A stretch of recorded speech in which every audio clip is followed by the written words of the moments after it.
Okay, now we are going to start. Thank you all for joining us today to the second seminar of the Imperial Lifecycle Network. My name is Eva Sevigné. I'm the chair of the steering committee of the Imperial Lifecycle Network. And here today we have also Jasmine Cooper, which is a member of the steering committee, and Onesmus Mabonje, who is one of the co-leaders of the Imperial Lifecycle Network. Before starting, I would like to say a few words of the Imperial Lifecycle Network. The main aim of the network is to bring together lifecycle research and researchers across Imperial, as well as link and the members of the network with the lifecycle community. And the main purpose of the network is to facilitate networking and foster collaboration to advance in the lifecycle field. If you would like to know a little bit more about what we are doing, you can visit our website. You can also follow us in Twitter. And if you are LCA practitioners in the UK, you can join the Lifecycle Community UK LinkedIn group. We launched the virtual seminar series in October, where we have Dr. Carly Whittaker from the UK government. Her slides are available from our website, so if you missed the session, you can see the presentation there. Today we have Serenella Sala from the European Commission, and she's going to present the lifecycle assessment in the EU policies. And in December, we will have Jurens Milay-Canas from the UN Lifecycle Initiative, and he's going to talk about the LCA in the EU policy, lifecycle approaches, and SDGs. Please visit our website to have more information about our upcoming events. And if you want to know more about that, about us, and if you want to register to the next seminar series. And now, while Serenella is sharing her presentation, yes, now I would like to remind a few practical things. Please remember to mute yourself and to, sorry about that, yeah, to mute your microphones and turn off your cameras. The session is going to be recorded, and we will start the recording and the slides as soon as possible. If you have any questions, please write them in the chat box, and during or after the talk, and my colleague Jasmine will follow up and ask them to Serenella. And now it is a great pleasure for me to introduce Serenella Sala to you. She is a scientific project manager at the Joint Research Center of the European Commission since 2010. She is the deputy head of the unit of the land resources of the DG Sustainable Resources and the team leader of the Lifecycle Assessment Group of the GRC. She is coordinating the activities on lifecycle assessment with a specific focus on its application at meso and macro scale for supporting policies. She is an environmental scientist holding a PhD in ecology, and her research activities have been always focused on sustainability assessment of supply chains, adopting lifecycle assessment as reference methodology. We are very happy to have you here, Serenella, and now the audience is yours. Thank you.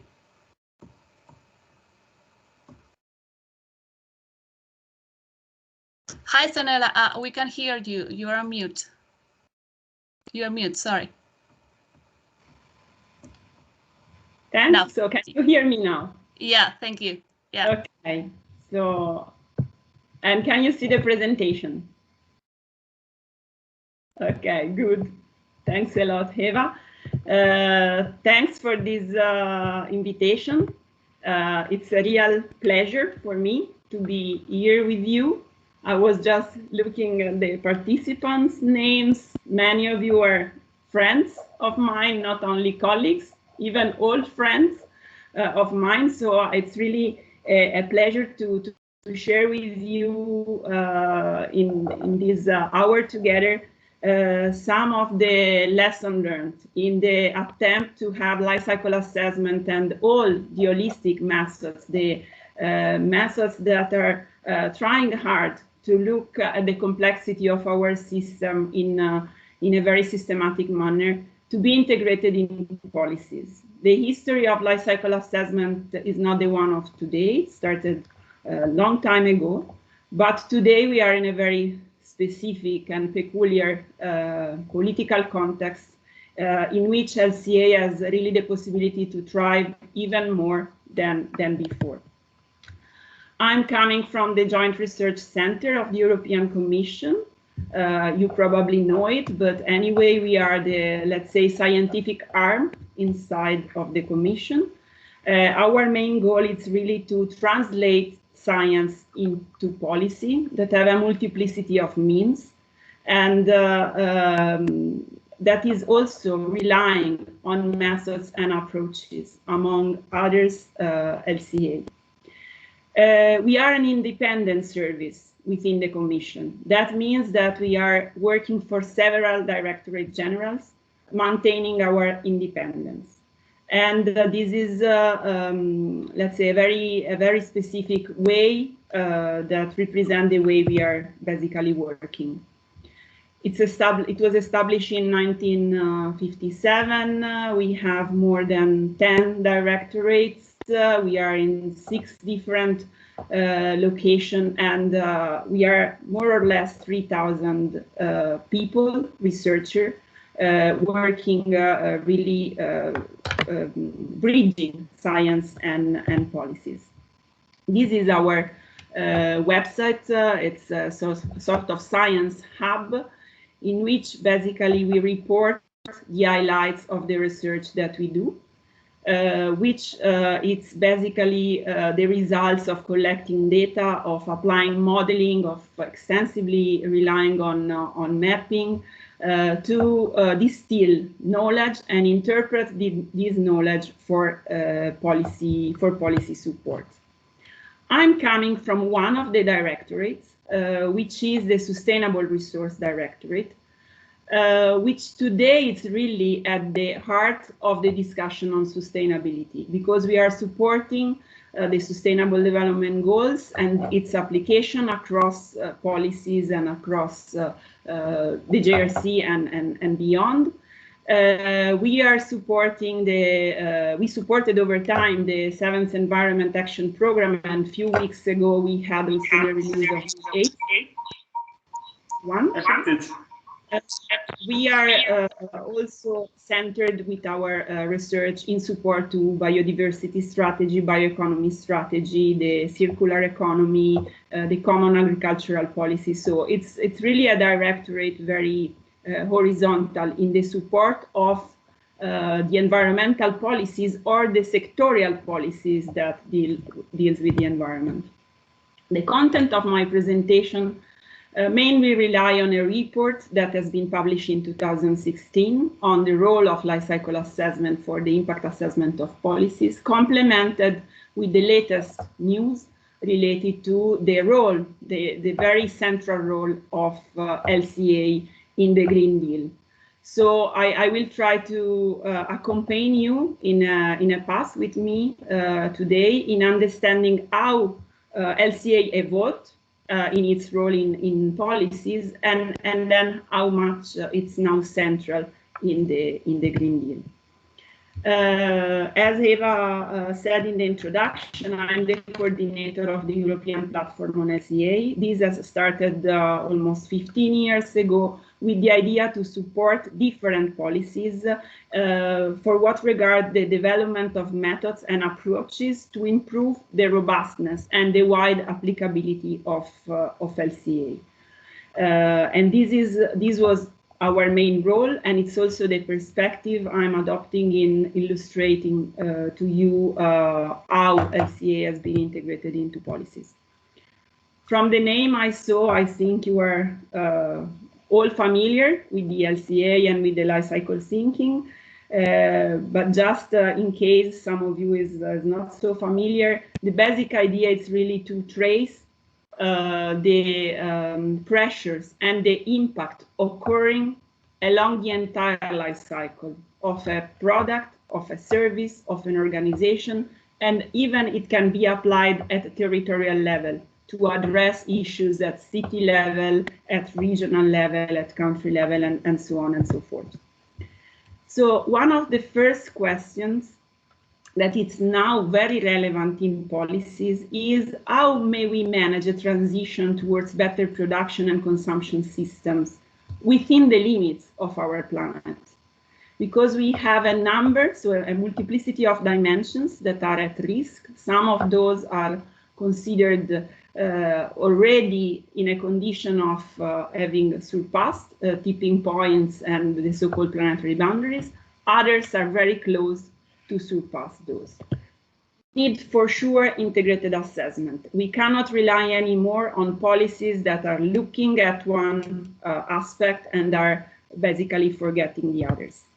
We need to avoid burden shifting along supply chains. So to avoid that we are improving, for example, a product in the use phase, and then we realize we have much more burden in the raw materials or in the waste at the end of life.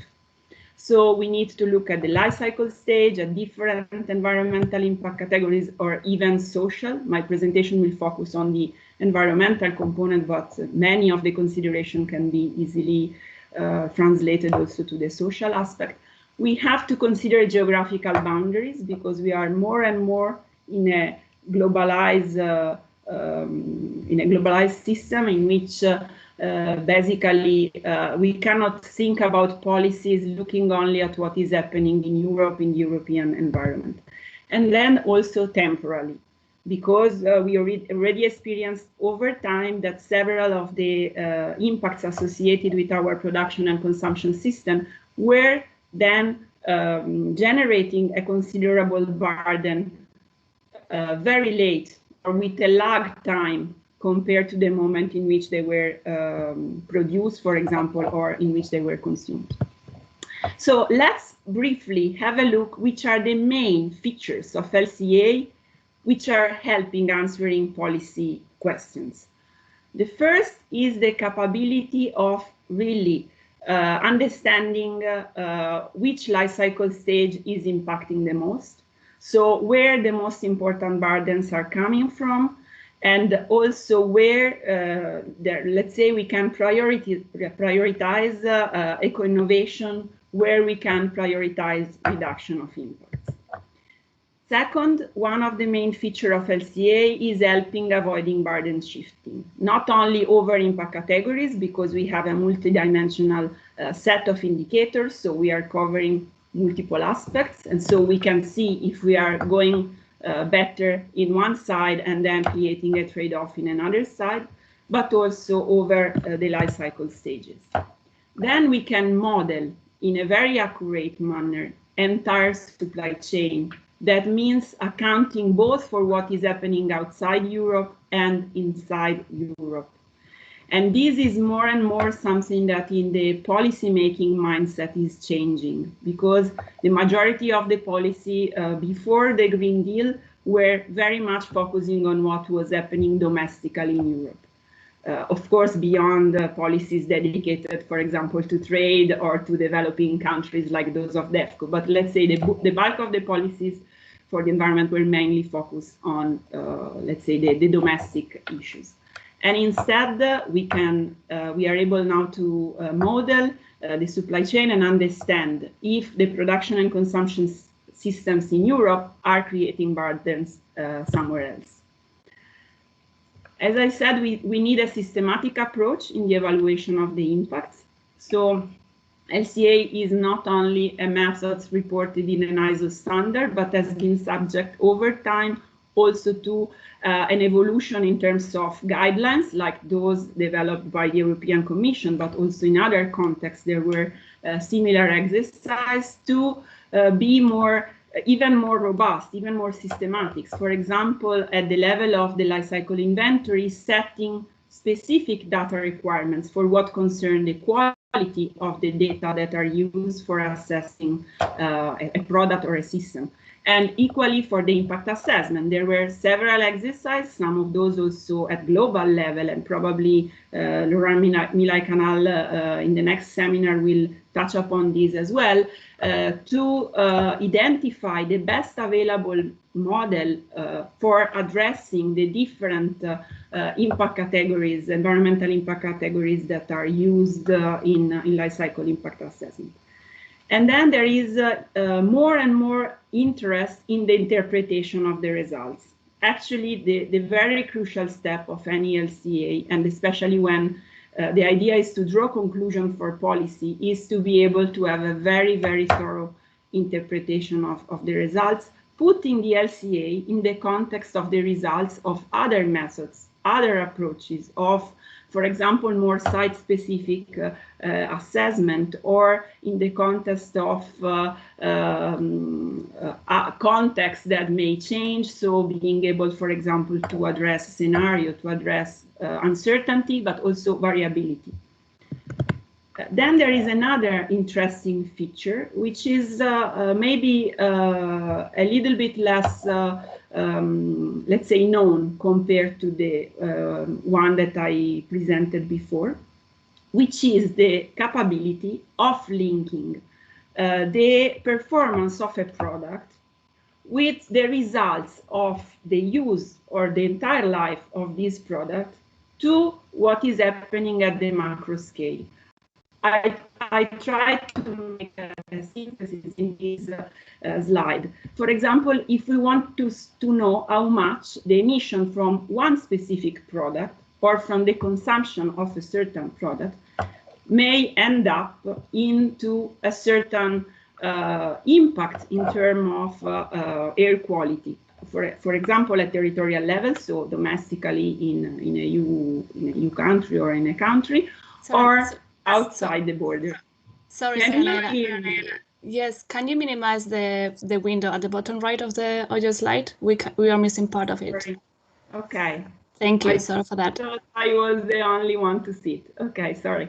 Now then, okay. So this was as just to focus on the fact that we can link the micro scale that is usually related to product policies, where traditionally LCA has been used the most. So the majority of the policies that I will illustrate in a bit are related historically to product policies, to instead territorial policies that traditionally had not the life cycle thinking as a key concept, and now with the Green Deal are increasingly integrated that. Why LCA is able to do that? Because when you do a study of a product, you are forced to do some modeling assumption or to get evidence for your modeling. At the level of the production, at least on 3 layers, the product policies that are in place, so which are the characteristics, the features of your product. At the level of industrial policies, because of course you will have a certain profile of emission in the manufacturing of a product, for example, but also on the structure of the economy, because you will have to build, if your product is relying on raw material imported from country ABC, how much is manufactured in a certain place, how many steps or how many let's say trade relationship are behind your product, and this is basically a way to define and model the structure of the economy behind your product and your production. Then there is the potential of modeling the use phase, and this means to address elements of the consumption, especially for those products for which the production or the raw materials are not the key element over the entire life cycle that are generating the impacts, but instead there are behavioral aspects that determine the final impacts. And this could be from a very big product like a car, in which of course you need a lot of resources to build it, but as you know, the user of the car over the useful lifetime of the car is the responsible of the majority of the impacts. But also for a small product like a bottle of water. The bottle of water itself in plastic, for example, is not meant to be littered. And then you intervene with citizen or with consumer behavior to have a product that not going through is expected end of life. Then there is another important component that is modeled, which is the level of infrastructure. You may have the best possible product in the market, but then you need the adequate infrastructure, for example, for what concern waste management, for what concern wastewater management, and so on and so forth. And then you have a certain current environmental status, which is what is my background when I start using a product, I have already a certain air quality in place. And this is basically what we try to do when we do the normalization of the LCA results, in which we compare what is happening in our product with a reference system. So this is a feature that is very, very relevant and very fitting to this evolution of the mindset of policymakers. Then there is another aspect, which is the possibility of running scenarios under specific assumption. In policies, always there is the possibility of putting forward several policy options, and within this policy option there could be several scenarios of implementation. And of course, having a tool or an approach, a method that is allowing addressing this scenario is very important. Then there is another important angle and perspective in the use of LCA. That LCA basically is very good in addressing several of the aspects that are crucial for the Sustainable Development Goals. So now the Sustainable Development Goals are really at the heart of the European Commission set of policies, not only for the environment, but it's really very, very central. And with LCA, basically, we are able, from the point of view of the environmental side, to model aspects of some of the SDGs, for example, in the domain of the responsible production and consumption, but also for what concern the SDG on industry and infrastructure, the SDG on cities and communities, and then to basically evaluate how much burden is coming from those, from maybe achieving those SDGs in terms of a number of environmental related SDGs through the impact categories that we are using in LCA, or equally using social life cycle assessment to address several of the social related SDGs. This is another feature that is looked at when LCA is considered for policies. So basically, we can see that there is a possibility to look at the results of any of our study in addressing several categories of impacts, understanding the link of these categories of impact with certain ambitions at the level of sustainable development, but also linking those impact categories with the planetary boundaries. So we really have a sort of dashboard available based on studying supply chain through LCA that is helping us acting on multiple aspects. So now, if we want to understand what happened over time of the use of LCA, the LCA and life cycle thinking and assessment were pivotal methods for policy support along the entire policy cycle. The policy cycle starts with the policy anticipation and problem definitions, then bring to the policy formulation, to the policy impact assessment, to the policy implementation, and to the policy evaluation. And basically, over time, LCA has been used for what concerns the policy anticipation and problem definition to identify emerging issues, to support the so-called horizon scanning that is done when there is, let's say, the need of a policy emerge, and then it's somehow distilled in a document that is also justifying why a policy is needed. In the policy formulation, there are examples of the use of LCA to define policy options. For the impact assessment, there is now a specific communication of the Commission and an initiative of the Commission that is supporting the use of LCA for the comparison of policy options. Then in the policy implementation, there are several examples of compliance checks based on LCA results, and also in the policy evaluation to see the effectiveness of certain policies. For what concerns the policy anticipation, there are some examples in the past. Of course, LCA was used as a central approach in the problem definition of the building single market from green product, which is a communication of 2013, but also in a sectorial policy like the resource efficiency opportunities in the building sector. For what concerns policy formulation, usually the policy options require three different approaches, either to the assessment, to the developing an assessment scheme, developing a management scheme, or setting specific requirements, like in the case of the Eco-Design Directive or the Eco-Label. And policy options may be based either on LCA results. For example, if you are addressing a specific relevant life cycle stage with your policy, or defining requirements based on LCA indicators. So, for example, an LCA can be requested before putting a certain product on the market, or for monitoring the performance of these products, or to set requirements to be respected. And that, for that, there are examples in the Waste Framework Directive where life cycle thinking is cited for justifying a possible change in the waste hierarchy, or again in the building market for green products, which is now actually at the core, at the heart of the Green Claim Initiative.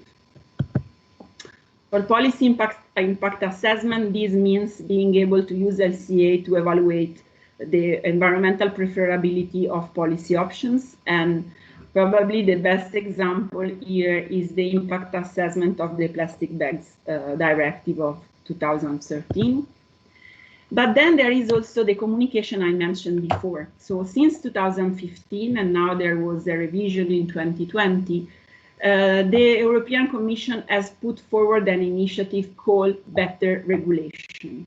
That means a set of rules and principles to improve the way policies are designed in Europe. And life cycle analysis is listed since 2015 as one of the tools to be used in the so-called Better Regulation Toolbox to allow a better support in the phase of impact assessment of policy, so where different policy options has to be evaluated. And then there are aspects and examples for policy implementation, like in the Directive on Renewable Resources or in the Eco-Design Directive, and also in policy evaluation. There are even examples of repeal of directives based on LCA evidences. One of these examples is the repeal of the Waste Oil Directive. So let's have a quick look on the evolution of the occurrence of life cycle thinking, life cycle assessment, life cycle costing, or the product environmental footprint in the EU policies. So we start very early because we start with 1991, and over time, of course, the dominance is for life cycle thinking, in the sense policies that are addressing entire supply chains, that are asking to look not only at a certain life cycle stage, but in a more holistic manner. But also the use of LCA, and since 2011 also mention of the product environmental footprint, is increasing over time. Now, there are just few examples, then you have the slides if you want to look into them more. Everything started more or less with the Eco-Label, which is the first regulation that was mentioning LCA in support to the evaluation of the environmental performance of products. But then the important policy on integrated product policy, from which many others descended, basically on the need of addressing product policy, looking at the entire supply chain.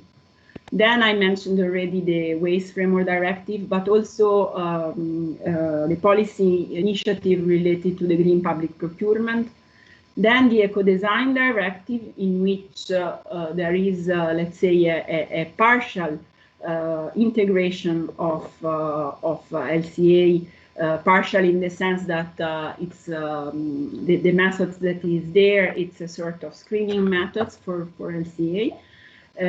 But again, this is a sort of flagship directive in addressing in a holistic manner, let's say, the different stage of appliances in this case, or anyway, electric device.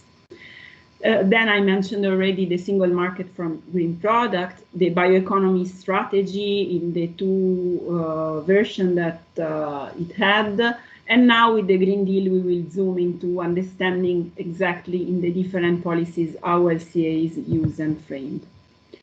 If we want to see how strong was the policy initiative behind that were using life cycle thinking or life cycle assessment, we can look at the previous slide addressing instead the policy type. So if it was a recommendation, a decision, a regulation, a directive, a communication, you can see that over time we mainly refer to communication. So those are, let's say, the policy type which are most important in terms of numbers. But of course, there are also regulation, directives, and decisions. So it's a very, let's say, there is a certain variety in the instruments that are have been used and that we're citing LCA. So if we want to understand which type of policies and which type of intervention were the policies looking at, we can see that in many cases we refer to policies promoting certain environmental management practices. In other cases, they were program or broader actions like support to certain initiative in third countries, for example. Then the large majority are sectorial actions, so actions in the transport sector, in the energy sector, and so on and so forth. Some of them, and this is again an increasing trend, is the use of life cycle thinking for evaluating investments, funding and investments, as well as procurement of public, but also of potentially of private actors. And then the product policies, so the policies really designed for certain performance of products. So if we want to look at the sectors, I don't expect you to read through all those, but it's just to say it's very horizontal, the use of LCA over time, from waste to energy and fuel, to construction, to chemical and plastics, to batteries, to food and agriculture. So it's really very, very horizontal. And this means also that over time, somehow there was an evolution in the way policies were considering the potential inclusion of life cycle consideration. I mentioned before the bioeconomy strategy. I think the bioeconomy strategy is a very nice example of a policy document that is mentioning LCA, because it's mentioning LCA with the ambition of assessing benefits and trade-off of a transition towards a circular bioeconomy at the level of products, but also at system level. This is relevant because, of course, we may be subject or victim of the idea of saying, yes, if we go bio-based, for sure we are doing a better job compared to maybe relying on other options as feedstock or on other approaches. So instead, we have to be very careful that what is put forward and that is bio-based is able to demonstrate that is not bringing to trade-offs or to burden shifting, as we said before, or in case it does, how to minimize the potential impacts and trade-off. There are also specific areas in which LCA can be used. For example, the so-called prospective LCA. the support that could be given by LCA at the very early stage of a technological solution put forward, for example, a green chemistry solution, when we are at the relatively low technological readiness level. So the importance of the screening level exercise that LCA may help conducting, but also to leverage the environmental performance information to boost the market of bio-based products. And this is where in this strategy, environmental footprint methods are specifically mentioned. I think one of the flagship documents that let's say is it's a sort of turning point in the policies is the document that was basically released at the end of the previous commission, which is called A Clean Planet for All. This is one of the first documents in which it's clear that global challenges needs to be addressed, having a more holistic approach in defining the policies, addressing better spillover effects, transboundary effects. So, as I said before, not looking just at what is happening in Europe, but also beyond, and which is stressing the need of system thinking in policy. This is, I think, an interesting reading to look at that, and it's also an example of a long-term strategic vision of the Commission that is putting together the role of different sectors. Now, to move from the history to what is happening with the new Commission, so with the European Green Deal, and also with the fact that we were, since the onset of this Commission, we were actually subject to very challenging moments, like the one we are all living with this pandemic.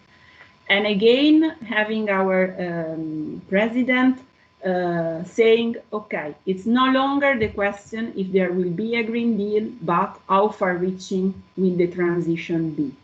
So it's very symptomatic, understanding that also in the recovery plans of the Commission, the Green Deal is still there, and even a green transition is seen as a way forward now to overcome all the things we are passing through. Again, as I said, the UN agenda is very central in the priorities of the Commission, including the Green Deal. There are 6 political ambitions of the new Commissions. 3 of them has life cycle thinking, especially, let's say, enshrined. One is the Green Deal that I will explain, that we will go through briefly in the next slides, but also a stronger Europe in the world, because there one of the ambitions is of secure and sustainable value chain, aspect of fair trade, aspect of responsible sourcing, all concepts that are requiring methods for value chain assessment behind, but also a Europe fit for the digital age, which is basically containing the competitive industry and the industrial strategy package, where again, aspects of the competitiveness and the improvement of industries in Europe are related to life cycle consideration. Let's analyze what is happening with the EU Green Deal. So the EU Green Deal is composed of several initiatives. The majority of them has been already released by the Commission. So, for example, we have already a circular economy action plan. At Zero Pollution for Europe has already released one of the first documents, which was the chemical strategy for Europe. Then we had a few months ago the Farm to Fork strategy, again already from the title, policies that were traditionally separated, agricultural policies, manufacturing policies for food related to industrial policies mainly, and nutritional aspects or aspects more related to the final consumer were basically in separated policies before. And now with the Farm to Fork really we have a way to see in an integrated manner the food system. Then there are the initiative related to the CAPs, so to the agricultural policy, so looking sectorially there.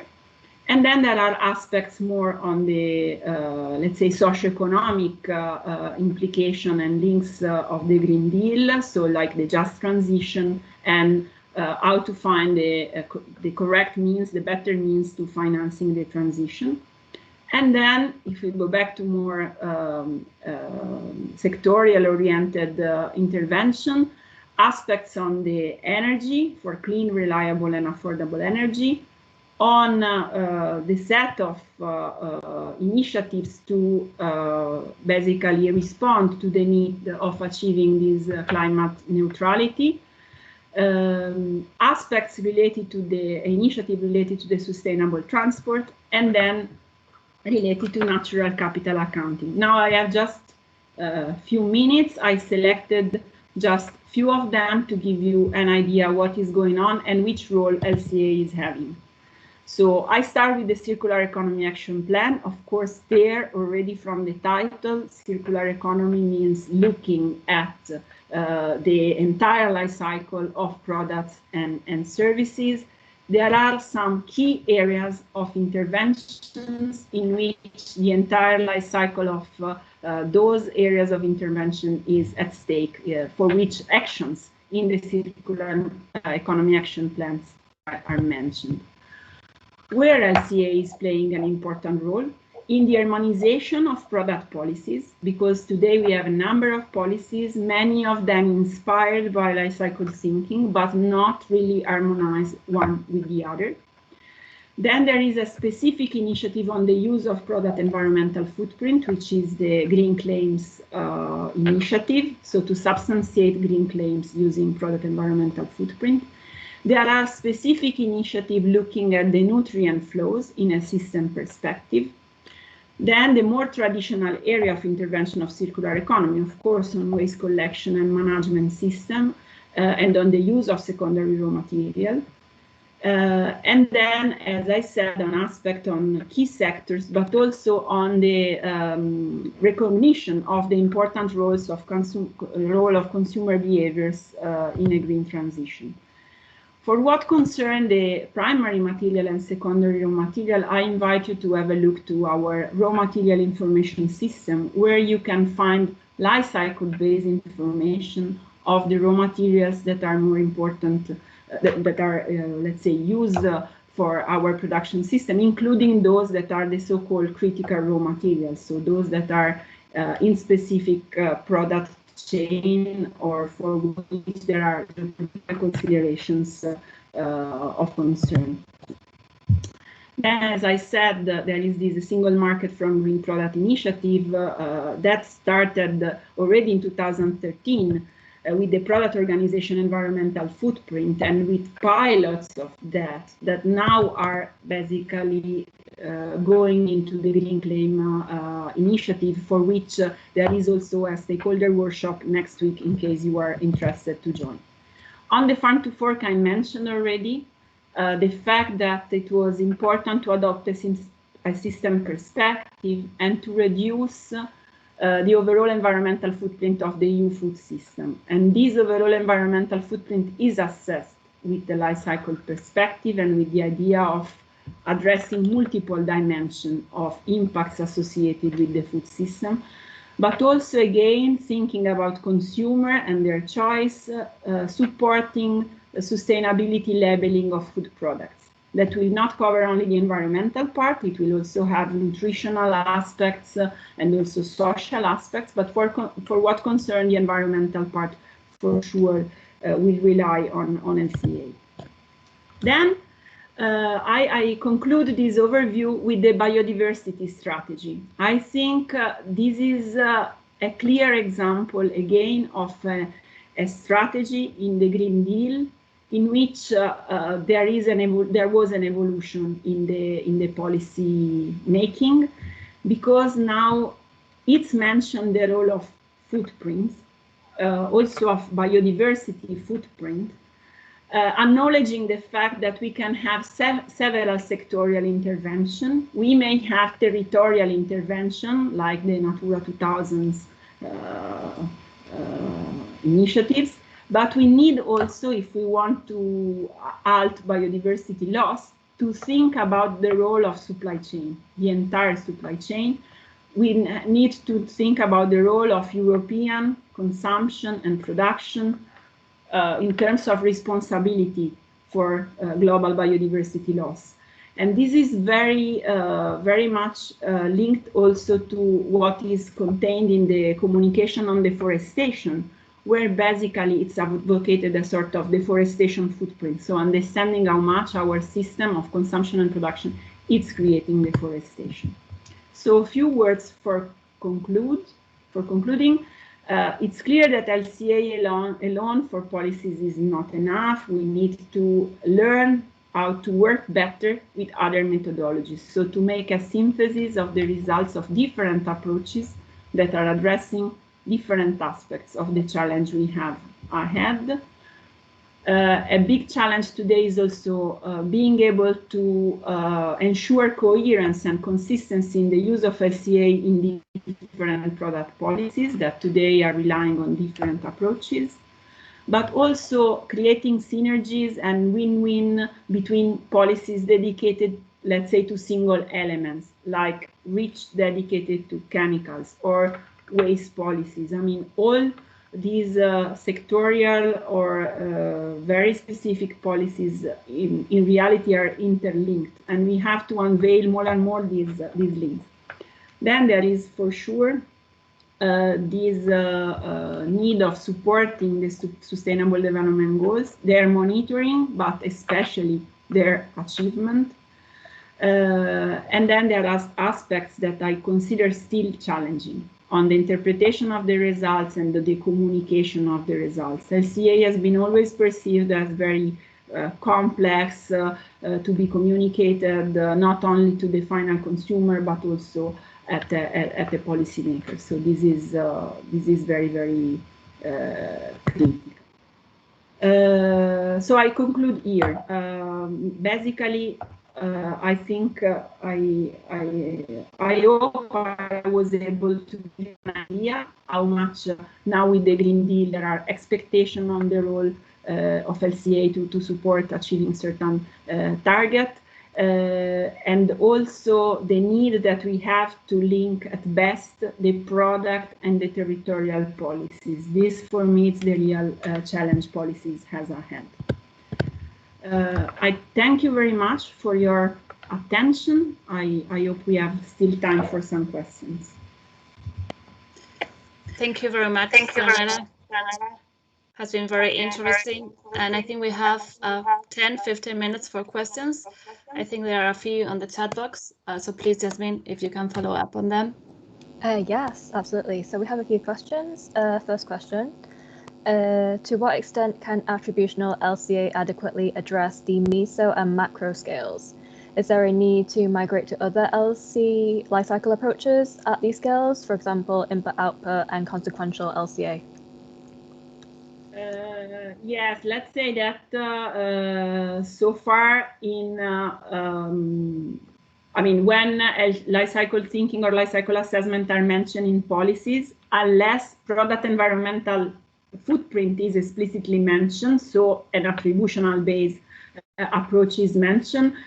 For the others, actually, there is no specific limitation to say we do it attributional or consequential, especially for policy impact assessment at the level of macro scale for the better regulation that I mentioned. I think a lot has to be developed further in the capability of understanding how to make those methods fitting for purpose. So what I illustrate here is a bit the history, but assuming that those that are following are people interested also in the way forward. And we need to see all together as scientific community how we can support the development, the refinement of the methods for fitting better policy questions. which include refining approaches fitting for these needs. Okay, great, thanks. Next question. Are there recent evolutions about spatial territorial LCA? There are several approaches in terms of research, because territorial LCA is increasingly reported in literature. I was also co-authoring last year a nice review of these examples. In policies, not yet, in the sense that it's addressed these needs of linking products and territorial aspects, but an operational methods agreed and consensual is not there yet. Okay, next question. LCA upscaling or downscaling is quite complex. Do you have some methodology that policymakers consider to be more appropriate to promote integrated assessment? I'm not sure I understood the question. So it's complex, LCA? They are asking... So like... they're asking whether there are some methodologies policymakers consider to be more appropriate for promoting integrated assessment. Besides the LCA? Yes, or including LCA. Okay, because actually, if I think I can refer you to this better regulation toolbox, because the tools that are listed there are tools that are the one used the most in policy impact. So they span from the cost-benefit analysis to multi-criteria to methods for sensitivity analysis. So of course, let's say if we think about certain areas of application of LCA in policies, there is also, let's say, the competition, or I prefer the complementarity with risk assessment to be explored further. Because for certain specific policy questions, risk assessment approaches today are more fitting for purpose to support the policies, whereas for other LCA, it's the best one. So it's really matter which kind of policy question is at stake. Okay, it's really interesting. Following on from that, another similar question is, do you consider LCA as being educated enough to support policies given all the choices, uncertainties, and open discussion? So this is the question I'm confronted with every day since 10 years, since I joined the Commission. Before I was an equity scientist without this question. I think there is an important role of science to improve the methods. That means improve also the assessment of the uncertainty, the capability of the methods to adapt to certain questions that are posed. But on the other hand, I always think, okay, what else? So what we have out there fitting better for purpose, addressing the things that I showed you before, instead of multiplicity of indicators, the entire supply chain looked at, and things like that. So I think we have to be very, very pragmatic. So understanding what LCA can give us, understanding what else is needed to be for the specific policy questions used as complementary to the LCA, or we can say using LCA to complement something else, but being pragmatic and saying, now what we have there, it's probably the best approach available for this holistic and system thinking view. Yes, okay. Next question. What do you think about assessment of best available technologies through LCA? Do you have any thoughts on that? Assessment of? Of best available technologies or best available techniques, BAT? Yes, this is another area where probably more synergies to be needs to be searched for. Because so far, the process for identification of the best available technologies has followed, let's say, a parallel path. So this is another area where instead integrating life cycle thinking could be quite interesting. Interesting. Yes. Another question. Are there initiatives within the European Commission on the communication of LCA, PEF, OEF results? Under the PEF, OEF pilot phase, some approaches were analysed, but not a final position was put forward? No, but this will be, for the person that was putting the question, this will be one of the central discussion in the Green Claim Initiative. Whether to keep the LCA results for more business-to-business communication, to go to the consumer, and then going to the consumer how to present the results. Because it's clear that the communication of the full study is for sure overwhelming for a consumer. Not maybe for someone really interested in what is behind, but let's say for the consumer that is going to the supermarket and making his own choice on, I don't know, dozens of products in half an hour. So that is for sure a big challenge I had for the LCA community. Again, working together with others, because generally speaking, an LCA expert is not usually the best communicator, or I mean, we need really to think about any communication of LCA with communication experts. These, I mean, there are plans from the G environment mainly, because from the JRC we are more behind the scenes on the methods, but it's really, in my opinion, a very interdisciplinary challenge to find a way to communicate at best the PEF and OEF. Yes, absolutely. A question that follows on from some previous questions. How do you link or integrate the behavioral interactions and impacts from the micro to macro scale? So we did at the JRC some studies, some of those are published in literature, working with behavioral scientists. So basically integrating approaches of behavioral science into LCA for modeling the use phase.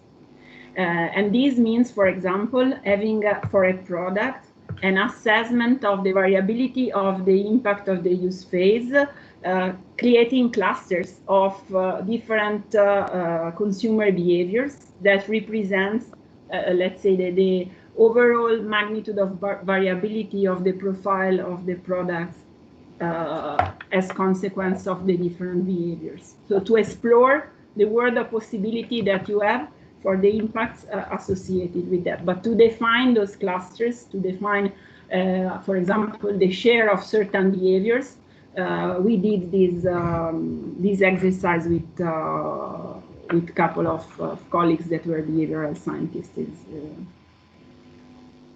Yes, we still have more questions coming in, and I'm conscious of the time, so I'm going to try to squeeze in 2 more questions, if that's okay with you. Yeah, I'm here. Okay. As you stated, the importance of linking product level and territorial level footprinting, which opportunities do you see here for building, construction and operation, especially in context of the renovation wave and biodiversity strategy? Which opportunity in which sense? In the sense, I mean, I can interpret the question saying, yes, for example, for the renovation strategies, we have at least 3-4 levels of policies that should be integrated. One is related to the construction product, for which there is a revision of the construction product regulation that is thinking to integrate even more product environmental footprint and LCA consideration, with an analysis at the building level, but not only the new buildings that we put, but also the building stocks, because we're thinking about the renovation. with the city level. So what is more related to integration with land planning, with ambitions that are instead related to the emissions generated or the material flow related to the construction sector. So the opportunity is to say, okay, how we can put a fil rouge that is connecting these different levels. Because of course, if I have to think about construction demolition waste, which are representing a very high share of our waste in Europe, they of course are related both to the building itself, but also to the product, the construction product that we are using. So it's a sequence of policies that should be related between themselves. And this is what, I think it's, again, a challenge for us to allow this link. In terms of quantitative and qualitative collection of evidences to do so. Yes, okay, great. Final question. Apologies to anyone who has written a question and I didn't get around to asking it. My apologies. Final question. How is the EU influencing the uptake of LCA approaches more integrally, also in international policy development? Okay, besides the fact that we are, again, it's on multiple layers, but because from the scientific point of view, of course, our group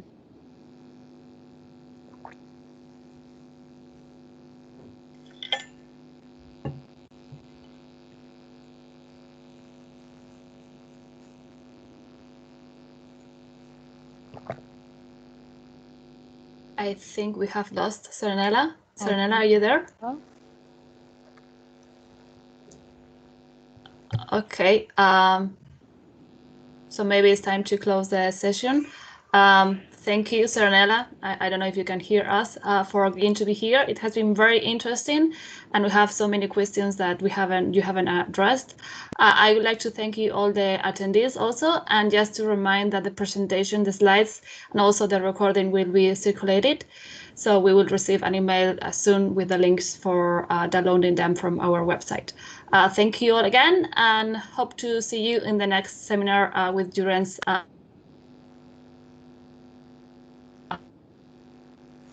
Bye-bye.